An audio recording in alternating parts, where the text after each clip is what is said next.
Another big excitement that we're going to see. I mean, there's so much to cover. Donald Trump will take over as president for the second time. This evening, India time, is when the inauguration begins. What is he going to do is something that the world is anticipating. In fact, if you look at how equities in the US have run up ahead of Trump, the dollar has strengthened, crypto has gone up. I think there has been a reaction just to Trump's being at every second. So Manishi, Raychaudhuri with us in the studios this morning. He's CEO of Emmer Capital Partners. Manishi, just so great to have you in the studios. My pleasure entirely. And, you know, it's a pleasure to interact with you and your viewers. I want to know, before we get started on the more serious conversations, what Manishi thought of the meme coin that was launched on Friday that hit a market capitalization of $15 billion before it cooled off a little bit to 9. Yeah. It's money in thin air. Well, I mean, I don't know what to say. I mean, but that's the age that we are living in. And so everyone is watching the Bitcoin and crypto-related stocks. And I guess you will see more of this, you know, more of these ICOs coming in and, you know, more of these coins being launched. So, yeah, it's exciting times, I would say. Okay, so let's get down to it. There's already been a fair bit of action in various asset classes, pricing in Trump. Right. And, you know, I think the biggest question on mind is that just the beginning, or is it going to be sort of a buy on rumor, sell on news? I mean, there's no rumor, this is the event now. Exactly. So are we going to be seeing a continuation of the kind of rally in asset classes which were rallying? The dollar, US equities, etc., bond deals, the way they've been behaving? Or is that bit done for now? I would think that, you know, basically the market is waiting with bated breath for the event. For, you know, over the past 3 months, we have only seen policies being articulated on social media. Now is the time for them to be institutionalized and adopted.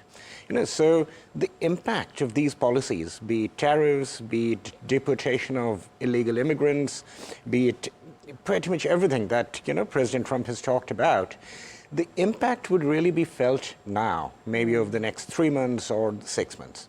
There are important, you know, methods or modalities that the market would be waiting for.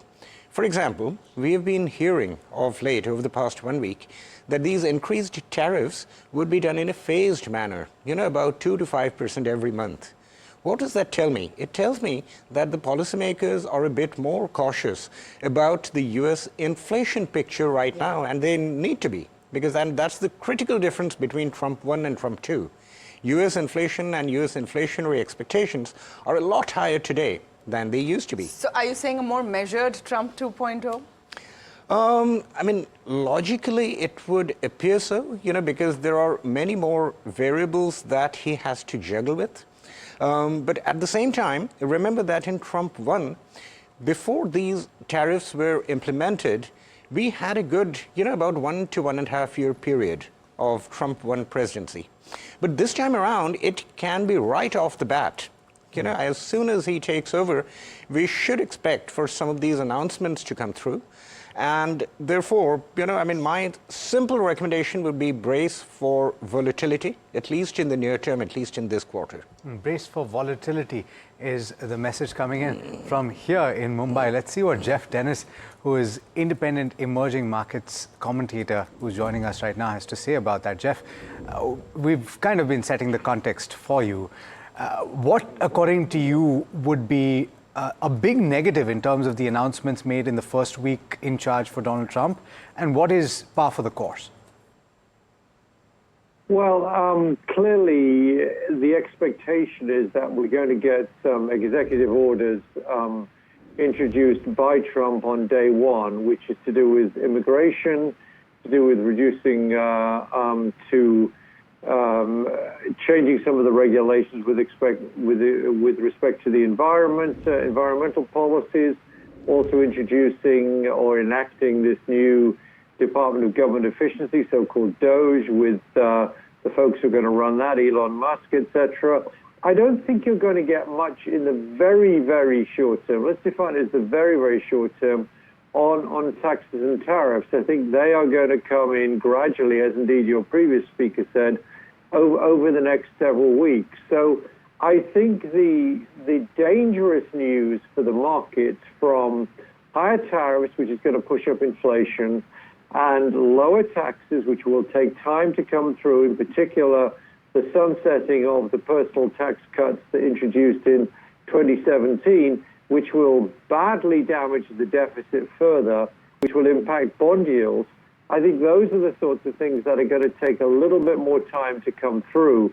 So I don't see anything particularly negative coming through tomorrow, but it's the policy moves on taxes and tariffs, I think, that is going to be the potential negative for the bond market, pushing up the dollar.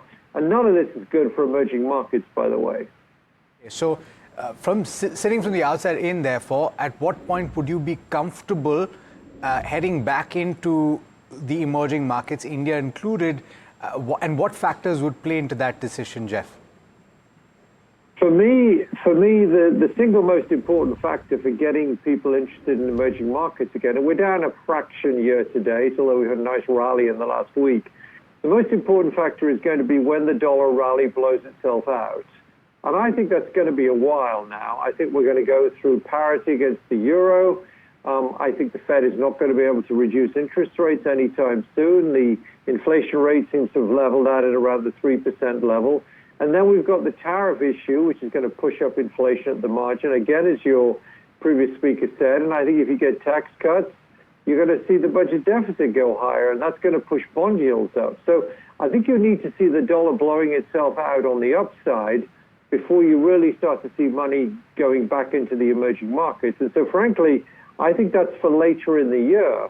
And I do expect the EM to be somewhat weak earlier in the year while all this plays out, because there's going to be a huge amount of uncertainty about the tariff increases, what impact they'll have on inflation, and also on fiscal policy. Fiscal policy in the U.S. is horribly relaxed here, and it's going to get worse.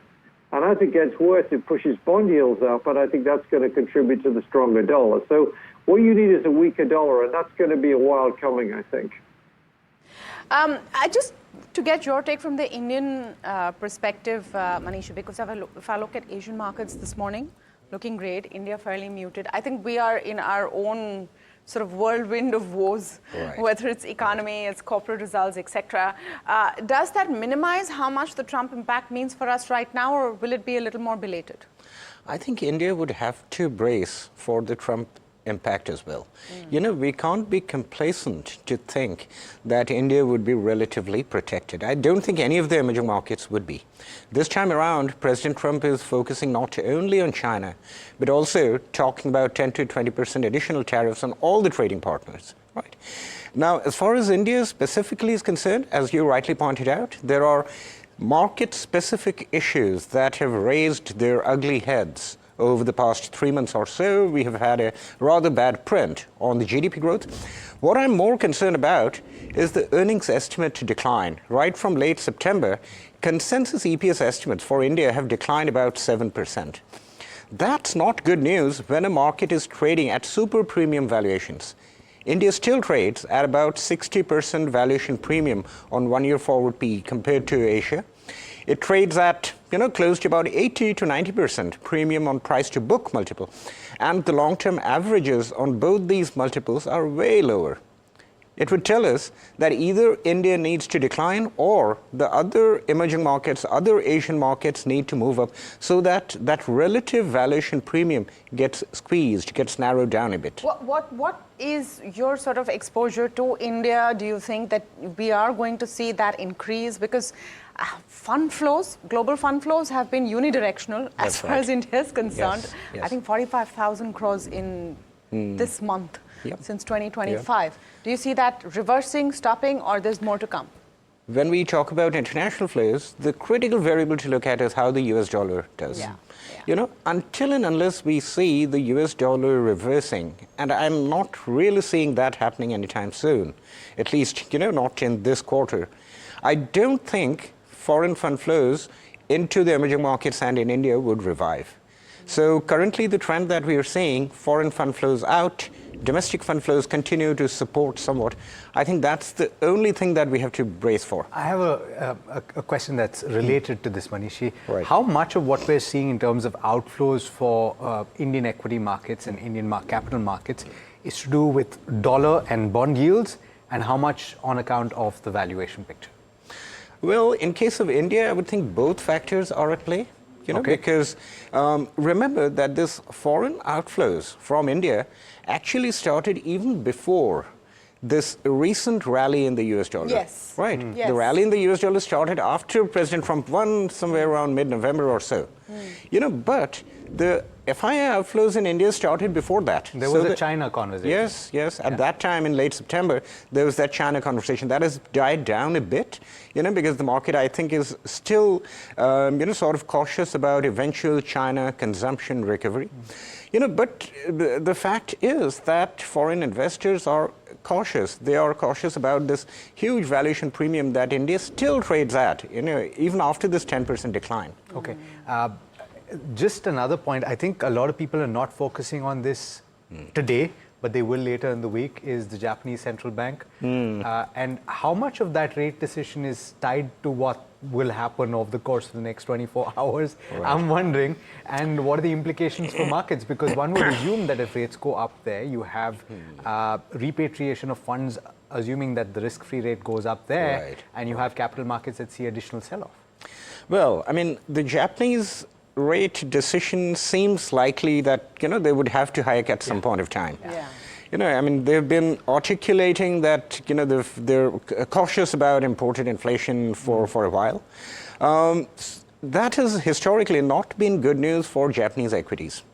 It has been slightly better news for Japanese bonds, but it would also mean that some segments within Japanese equities, like the Japanese banks, they would tend to do well, because as you have higher interest rates, it would have a salutary effect, helpful effect on their interest margins. But what about equity markets outside of Japan? Well, I mean, one could argue that some flows that would have otherwise been earmarked for Japan might come into. But I think, right now, the major flow is basically between emerging markets and the United States. Just sell emerging markets, put into United States. That's what's going on right now.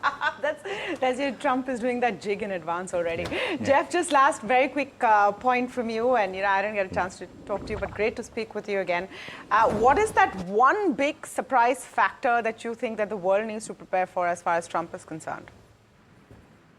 Well, I think it's the one big surprise will be, I think, the scale of the tariff increases, or indeed, if they're surprisingly low. But I think the most important thing is not so much what would be a surprise from what Trump is going to do, because I think we know what he's going to do. High tariffs, lower taxes, preventing the sunsetting of the income tax cut of 2017, cutting corporation tax, etc. I think the big negative surprise that people have to be aware of here is the reaction to that, which I think will be considerable further gains in bond yields, which are going to push into the 5 to 5.5% range for 10-year bonds. And sorry to repeat myself, what that's going to do is to continue to push the dollar higher, and that's, as my friend Manishi has just said there, is going to make it very hard for emerging markets to attract funds. And that includes, of course, India at this point in time. So my one most important variable for EM this year is the U.S. bond market and the impact it has on the U.S. dollar. And that is, in fact, the last word on global markets. Geoff, thanks so much for joining in. Manishi in studio, thanks so much for joining in as well. And look forward to speaking with you in the remainder of the year. Let's see how it pans out this week first and foremost.